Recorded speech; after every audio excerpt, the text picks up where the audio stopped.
A couple years ago, we met with some students who said the Wi-Fi in our school really sucks. We heard that and we started a plan to update the Wi-Fi in schools, and we're carrying on with that plan. If it hasn't hit your school yet, it will. So that's the type of thing you could inform us about today. The big question that we're going to be asking you today and to consider while we have these discussions, as we continue to plan the upcoming budget, what are some priorities we should consider for your return to classroom instruction in the coming years? So as it stands right now, one of the top thoughts right now as we continue, or rather courses available, right? So if I actually click on that, we can actually see.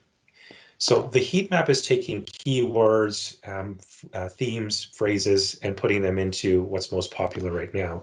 So what I'm showing you is one of the top thoughts, or rather the top thought right now, is I find that a lot of courses that are available at other schools are not available at my school. I think it's important to have options to experiment in your studies and classes. Great thought. Thank you for sharing that. Again, you can see how many people have rated, where that's going. And of course, these numbers will change as more and more people go through all of the ratings. My question is regarding the, oh, hi everyone, I'm Kareem, by the way. And my question is essentially regarding budget distribution throughout elementary schools and high schools and how that compares, because in my own experience, I've noticed that that just the general infrastructure in the elementary schools tend to be of a lot lower standard than our secondary schools. And I'm kind of wondering how budget gets distributed throughout elementary schools and high schools.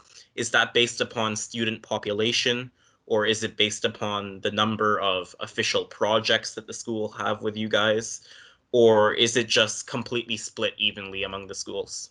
There's always a few answers to many of these questions. So the way that we fund schools is that we do have certain formulas for elementary and for secondary, both based on the amount of students, but also based on some student needs. And so an example is an elementary school doesn't need quite the same amount of supplies because they don't have a science lab and they don't have some of the sophisticated learning that the secondary school might have.